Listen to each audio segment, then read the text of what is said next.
Welcome to the College Admissions Process Podcast presented by Prep Expert. Prep Expert offers live online SAT and ACT courses with the best score guarantees, instructors, and curriculum. Go to prepexpert.com to guarantee your child's success. I'm also excited to share my book, Straight from the Admissions Office, a review of my biggest takeaways from the first few hundred podcast episodes. It's packed with direct insights from admissions professionals and practical tips to help students and their families navigate the college admissions process. You can find all of the information in the show notes. Welcome to The Cap, where we are here to speak with college reps and other professionals in the field of college admissions to help answer all your questions and guide you through every step of the process. So if you're serious about college admissions, you've come to the right place. Are you ready? Let's talk about it. And now, here's your host, Dr. John Durante. Welcome to The Cap, the College Admissions Process Podcast. I am your host, John Durante, and it gives me great pleasure to introduce to you Jake from New York. Now, this is part of a series that I'm doing with current college students so that they may speak about their college journey, where they are now, what they might do different, and of course, giving students and their families advice on the overall college process. Jake, thank you so much for being here today. How are you? I'm doing well. Thank you for having me. So I'm Jake. I'm currently going to my sophomore year at the University of North Carolina, Chapel Hill. I graduated Syosset High School in 2024, and I initially came out going to Binghamton, but I'm transferring to the University of North Carolina, Chapel Hill. Well, congratulations on UNC Chapel Hill. So, Jake, we're going to dig deeper into why that happened, but let me start by simply asking you first, looking back at your high school experience, when did you begin seriously thinking about the college search process? Yeah, so to begin, I started a little bit late. I would say probably mid-junior year. I was always very into sports, and so I was very focused on, say, sports and academics in the classroom, but not necessarily my future. And so I felt like I was a little bit behind. And one thing that I do want to talk about is the fact that I wasn't necessarily like, say, the best test taker. And my ACTs and SATs, I basically planned late and I did it later in the process. And I feel like that's something that wasn't the best. So I started that mid junior year. I ended up being done with that. I went test optional and I started really looking into schools like the summer going into my senior year, which is, I guess it's on time. Some schools that I looked into was Binghamton, Michigan, Penn State, Wisconsin, Clemson, and Delaware. So there's a few schools that I applied to after I was already at Binghamton that I didn't think I could get into through Syosset. Syosset has very, very good academics. It's very, very competitive. I mean, you know, probably better than anyone else. We have extreme academics. We have extreme academics. All these kids are doing very, very well in the classroom, and I didn't think that I necessarily had the grades when it came to standardized testings to get into some of these schools that are like the top tier caliber, like Ivy League schools. So it's interesting that you started the process in mid-junior year, and a lot of people would definitely say that that's kind of late. I appreciate you talking about your reflective practice in terms of looking back at the SAT and ACT, how you would have started that process sooner. So it leads me to my next question, Jake. Did you work with a school counselor, private college counselor, or did you manage the process on your own completely? Yeah, so for the most part, I manage it on my own, but I also use the school counselors. I think one thing that needs to be commended with Syosset is the school counselors. I think they're great. They're exceptional. We went through my Navi on schools that I could get into, some reaches potentially, and just like what I kind of want to do with my life after high school. So that was great. We came to the conclusion of like obviously there were some reaches. I think Michigan was somewhat of a reach, and Wisconsin, which were very, very good business schools. I'm majoring in business, and that's also something to say because a lot of the time people will apply to different schools, and it's just different the like what you're majoring in and the odds or likelihood to get into a different school. So Well, we appreciate that. And Jake, what were the most important factors to you when choosing where to apply, such as the size of the college, location, campus vibe, majors, or was it something else as part of your process? yeah, so I think it was a combination of everything, but also I feel like at the end of the day, as I got farther and further into the process, I really kind of saw it as like what is going to give me the best opportunity out of school, and not necessarily like, hey, am I going to love this school? It's more so I was thinking about the future. And I think I really look back at that for going from my senior year in high school to my freshman year in college. And I ended up going to Binghamton, and I was really looking at the business schools for the most part. I ended up going in between Binghamton, Clemson, and Penn State. I got into Michigan, but I didn't know I wanted to do business at the time. And so I got in for kinesiology, and that school's very, very hard to transfer into the business school. So I didn't really look there. And then Wisconsin, I got waitlisted. Yeah, so I withdrew my application from Wisconsin. For the most part, I just didn't necessarily know if I saw myself there. I'm really big into sports, and so I feel like that's more important to me now than when I was initially applying to schools because I wanted that school camaraderie. And so as I was looking to transfer, especially from Binghamton, Binghamton has a great business program, and all around it's great. One of the biggest reasons that I ended up transferring or I'm deciding to transfer is because of the fact that I want to go into like say front office finance. And Binghamton's really good when it comes to the business school management. I feel like every year it's been getting better and better, especially with the fact that we are a New York State school and we're pretty close to the city. But when as I got there, I noticed that it was more so like honed in towards accounting, which kind of really threw me off because no offense to accountants, but I don't want to go into accounting in my future. And I felt like there wasn't as much opportunity as I expected, especially being like a New York school or one of the best New York schools out there, state schools. And so that kind of threw me off. And I feel like I didn't enjoy the experience as much. I feel like I was very locked into school, and I saw some of my friends at some of these bigger universities, and every week they were going to some of these football games or say different basketball games or all these different school events, and there was a lot more school camaraderie, and I kind of felt like a little bit left out of that. In addition to that, I felt like as stupid as it sounds, I feel like the weather had somewhat of an impact. I mean, the weather is pretty gloomy, and so it's a good environment, but it's not necessarily the greatest environment. And so yes, I could have stayed at Binghamton, and I thought Binghamton was a good school. I'm not going to say it wasn't. It just necessarily wasn't for me or what I wanted out of college, and I didn't want to look back at my experience and be like, hey, I should have gone to a different school that would have gave me a better experience.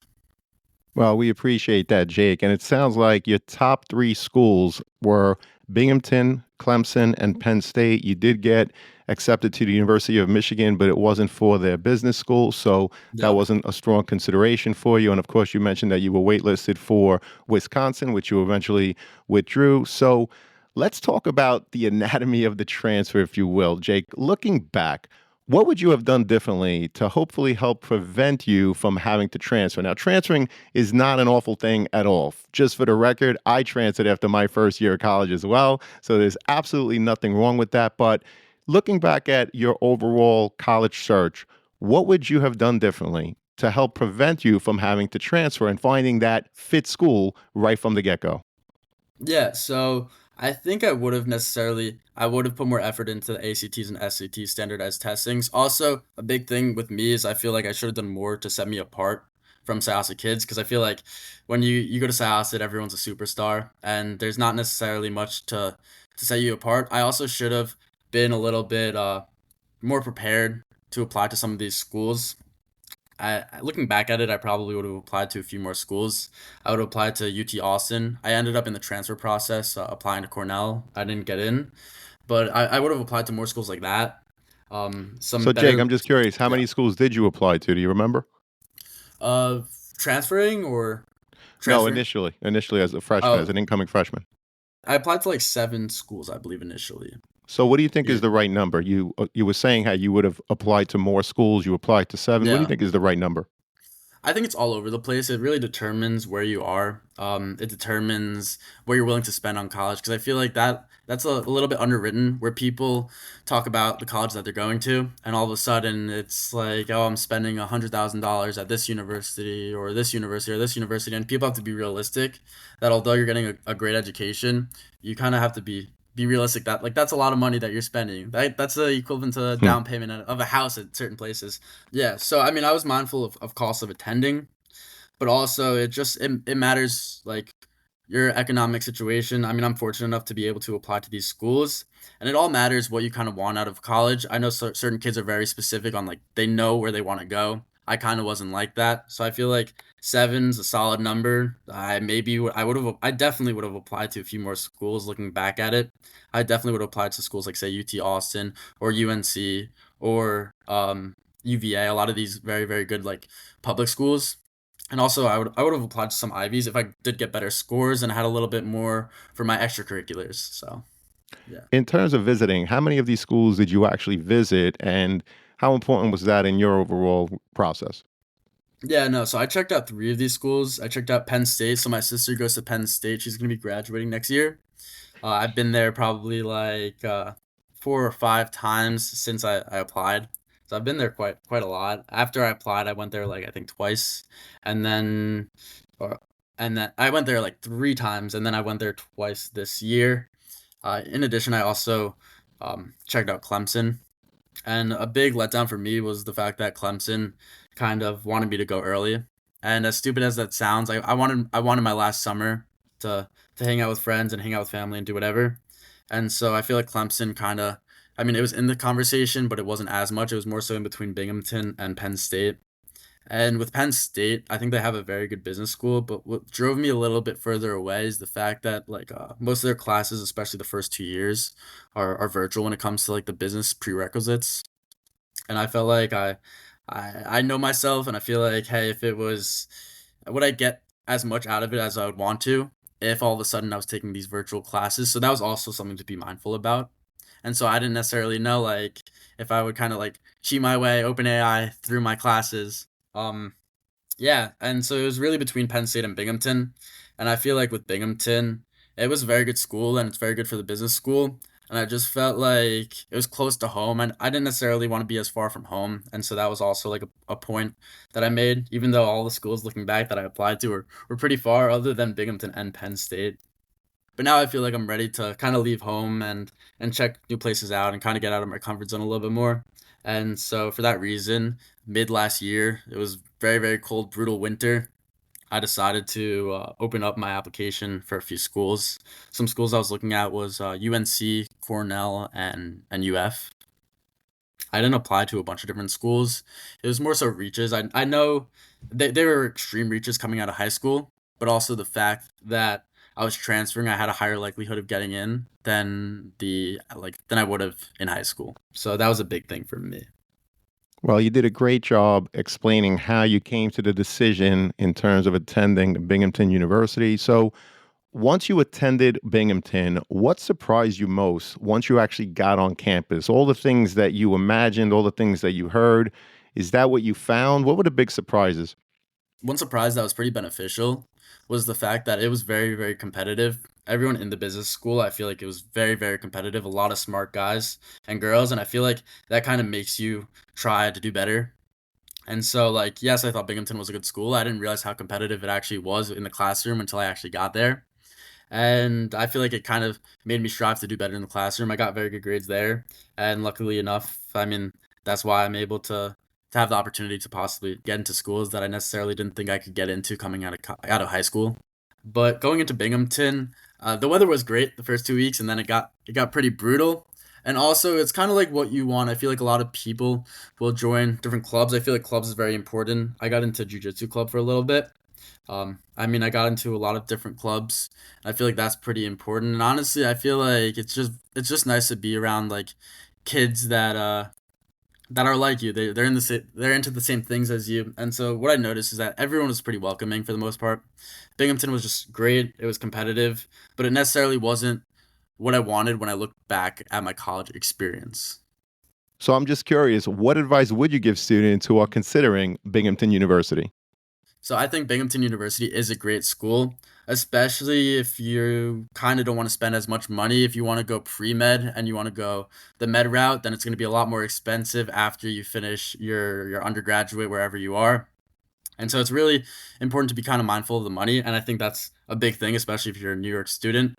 It's a lot cheaper than some of these other schools.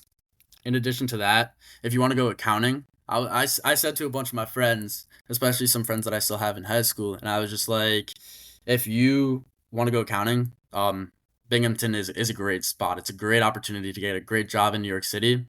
For finance, it's a little bit different. If you want to go front office finance, it's a little bit more competitive. It could be done, but it's also important because I didn't realize this in high school that I wanted to go into finance, and I think a lot of people agree that they don't necessarily know exactly what they want to do coming out of high school. And so, I mean, it comes down to what you want as a major. Binghamton has a lot of great programs, but for me, it wasn't necessarily the best available for like the opportunity that I want to have for the future when it comes to front office finance. Yeah, so that was pretty important to me. Binghamton, at the end of the day, is a great school. If you are very into sports, it's school camaraderie, school spirit. I feel like Binghamton is not the best when it comes to that. And also, you have to be able to handle the cold weather and the Hmm. frozen winters a little bit. Other than that, I know that like sorority and frat life is pretty good there. Um, yeah, overall, Were it you was part of a frat while you were there? no, no. So I wasn't a part of a frat. I had friends in frats, and that was a cool experience. I think if I stayed, I would have ended up joining a frat. But then I got into these schools that I applied to, and I feel like I might join a frat at North Carolina, but I don't necessarily know. I think I kind of want to get more used to my environment.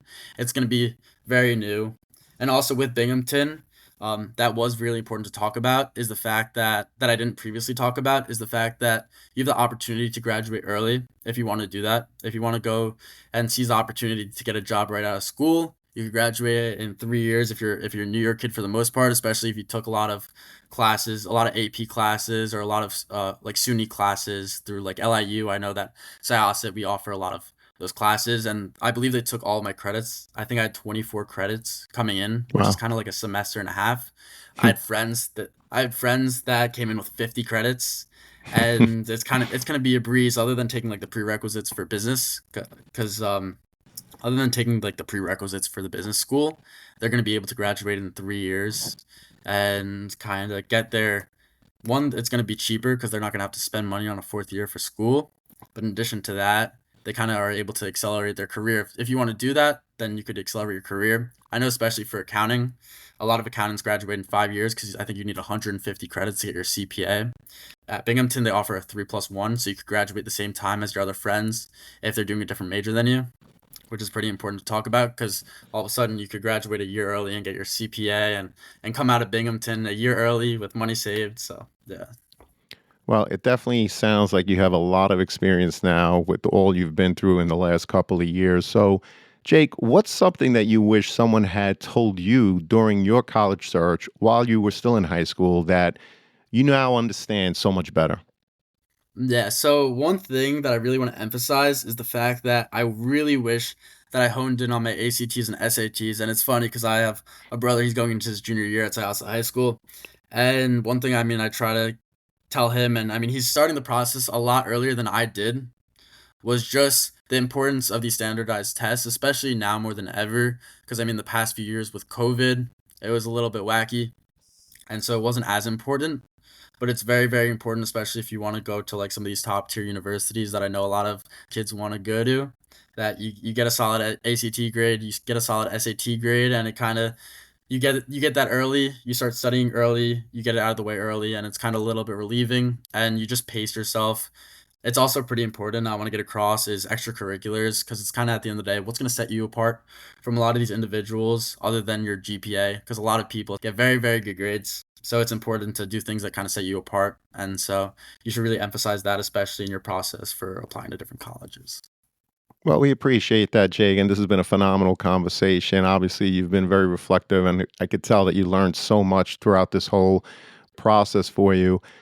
Before I get to the last question, I am curious, is there a question that I didn't ask that you wish I had during this conversation, or is there a topic that simply didn't come up that you'd like to leave with us now?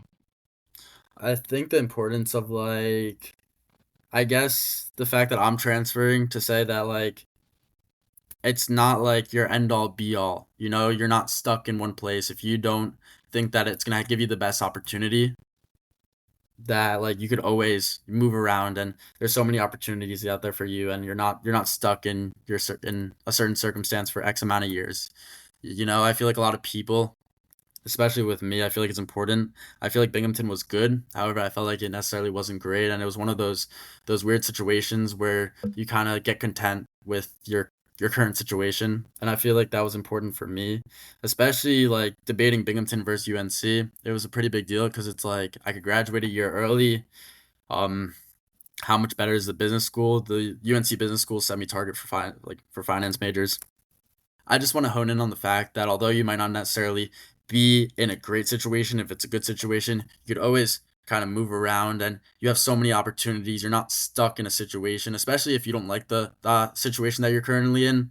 There's so many opportunities, especially when it comes to transferring schools. And honestly, it's a little bit easier. I mean, looking back at it, it's probably a little bit easier transferring schools.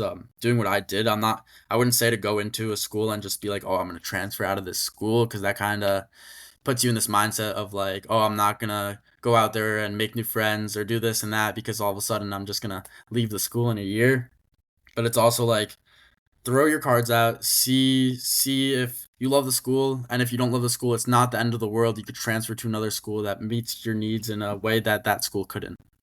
Perfectly said. And it goes to the point that it's not necessarily where you start, but where you end. So many students, more than we know, end up transferring. So, Jake, this has been a phenomenal conversation. Unfortunately, it does lead us to the last question. What would you say is your biggest piece of advice for high school students and their families just beginning the college journey? Yeah, so I mean, I would start out by saying don't necessarily freak out. I feel like first thing you do, you're like, oh, I need to go to this school. And if I don't get into this school, then it's the end of the world. Because at the end of the day, it's not going to be the end of the world. You're going to be okay. But Hmm. also to kind of take take your steps and do it reasonably. Don't wait last minute to kind of get your situation started. Pace yourself and focus on what sets you apart from these other students. When an admissions office is looking at your application, they're not necessarily gonna it's everything all compiled in one. It's not just your GPA, it's not just your extracurriculars, it's not just your standardized testing, and it's not just your essays that you wrote about. It's all of it put together. And so at the end of the day, you may not have the best GPA, but all of a sudden if you have a good essay, if you have a good story behind yourself and just a good reason of why you should be in that school. I feel like a lot of times people stress their GPAs.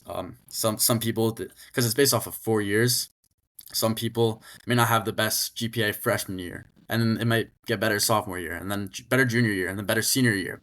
And so they may not have the best GPA compared to a kid who had straight A's the entire course of high school. But it's important that you get your story across on why you should get into a certain school. And I think that people should just be mindful, especially with the schools that they're applying to, and be mindful that it may not be the end all be all. There's a lot of opportunities. If you don't enjoy where you're going to school, you could always transfer. And if it's not the best opportunity, then there's a lot of opportunities. You're not stuck in one spot, especially in the situation when it comes to colleges. Well, I think that's a great point, and I want to remind everybody that there's over 4,000 colleges and universities in the United States alone. There are many schools that are the right fit for you, but not all schools are the right fit. So to Jake's point, absolutely, if you are at a school and you're not happy, you can always transfer. But I do think another point that we learned in this episode is that it is best to start the process early and really be mindful of the things like, what is it like there in the winter? How far is it from home? What are the programs like? If I want a rah-rah school, is it really a rah-rah school or not? I think those questions and so many more are so important to consider early and often throughout the process. And I could tell you that with my own daughter, initially she thought she wanted a rah-rah school. We visited, had the greatest time visiting. She realized that it was definitely not for her, right? So again, just because it's a rah-rah school doesn't mean that everyone is going to love it, and vice versa. So again, students, it's very important to be true to yourself.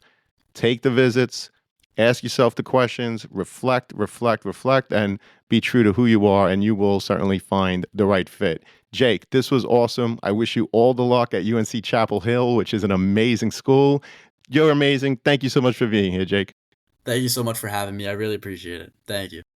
Our pleasure. And to everyone out there, good luck with the college search. Take care, all, and best wishes.